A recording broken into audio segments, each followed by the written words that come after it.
लंकाधीश रावण हे दोन्ही महावीर युद्ध करण्यासाठी समोरासमोर आले. अनेक शस्त्र अस्त्र युद्ध झाली, पण रावण काही संपत नव्हता. शेवटी विभीषणाला प्रभू रामांना सांगितलं, हे भगवान, रावणाच्या प्रेमीत अमृत कुपी आहे. या अमृत कुपीचा भेद झाला तरच रावण संपेल. प्रभू रामांनी अचूक शरसंधान केलं. रावणाच्या प्रेमीचा भेद घेतला आणि पडला. जगत रावण घरावरती पडला. रावण ज्यावेळी घरावरती पडला त्यावेळी प्रभू राम लक्ष्मणास सांगू लागले, हे लक्ष्मण, जा लंकाधीश रावणाजवळ जाऊन अमूल्य अशा ज्ञानाची प्राप्ती करून घे. त्यावेळी लक्ष्मण प्रभू रामांना विचारू लागला, हे प्रभो, रावण हा अधर्मी आहे. रावण हा पापी कुकर्मी बलात्कारी पुरुष. असा रावण या लक्ष्मणाला ज्ञान तो काय देणार? त्यावेळी प्रभू राम म्हणू लागले, हे लक्ष्मण, रावण जरूर पापी आहे, रावण जरूर अधर्मी आहे, कुकर्मी आहे, तरी सुद्धा तो राजनीती धुरंधर, एक उत्तम प्रकारचा राजा, दशग्रंथी ब्राह्मण, प्रकांड पंडित आहे. त्याच्या वाईट गोष्टींचा विचार करू नको, रावणाच्या चांगल्या गोष्टींचा विचार कर आणि जा रावणाजवळ जाऊन ज्ञानप्राप्ती करून ये. लक्ष्मण रावणाजवळ गेला, नमस्कार केला. रावण काहीही बोलला नाही. रागाच्या भरात लक्ष्मण पुनश्च रामाजवळ आले, घडलेला सर्व प्रकार सांगितला.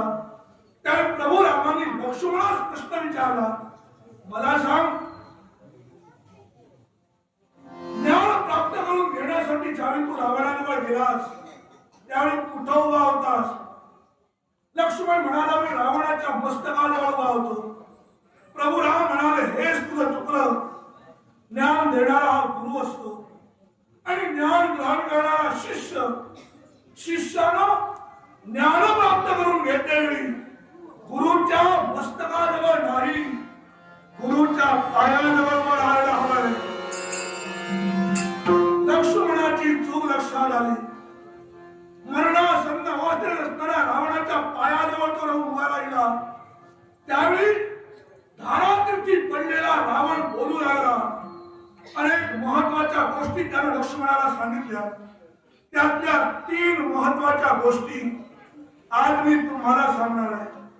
या 3ही गोष्टी माणूस म्हणून जीवन जगत असताना प्रत्येकाच्या जीवनात अति आवश्यक आहे.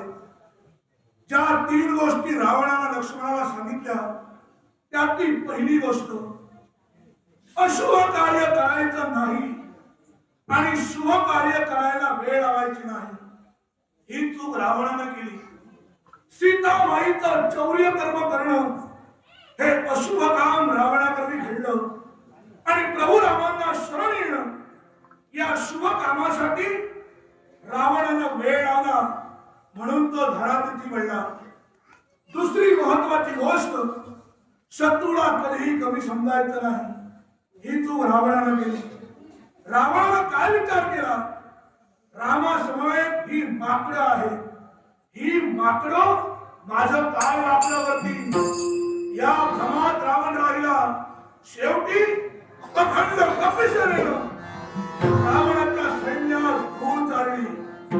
तिसरी अतिशय महत्वाची गोष्ट, कितीही आपल्या जवळची व्यक्ती असू द्या, आपलं इष्ट, सगळा सोयरा मित्र, मानलेला असू द्या नाही तर रक्ताचा असू द्या, कितीही आपल्या जवळची व्यक्ती असली तरी त्या व्यक्तीला आपल्या बाबतीत असणार कोणतंही गुपित सांगायचं नाही.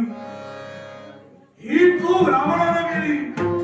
आपल्या मृत्यूचं गुपित विभीषणाला सांगितलं. विभीषणाला प्रभू रामांना सांगितलं. प्रभू रामांनी रावणाचा शेवट केला.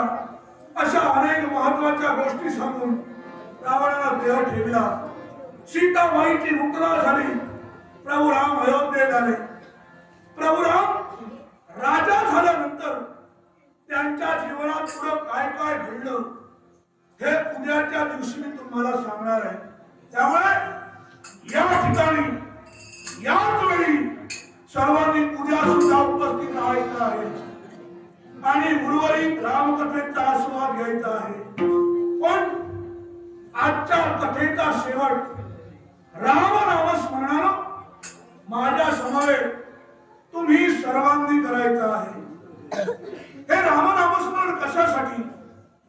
जी लहान लहान मुलं आहेत त्यांनी आपल्या उज्ज्वल शैक्षणिक भवितव्यासाठी, ज्या सौभाग्यवती स्त्रिया आहेत त्यांनी आपल्या अखंड सौभाग्यासाठी, इतर सर्वांनी पुरुष मंडळींनी आपल्या सुदृढ आरोग्यासाठी आणि कुटुंबाच्या कल्याणासाठी माझ्या समवेत प्रत्येकानं रामनामस्मरण करायचं आहे.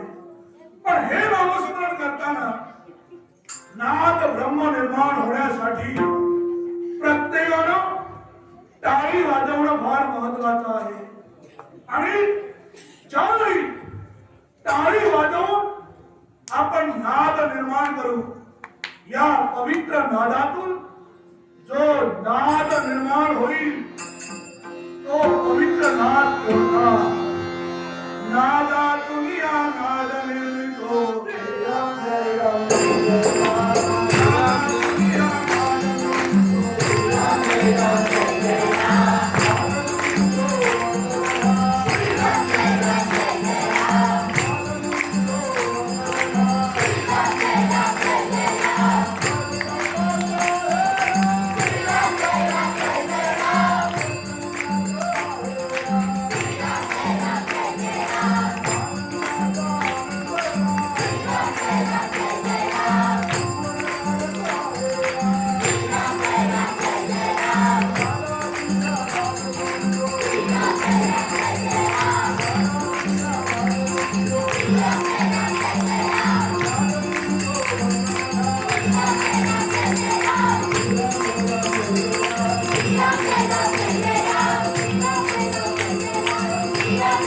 Yeah.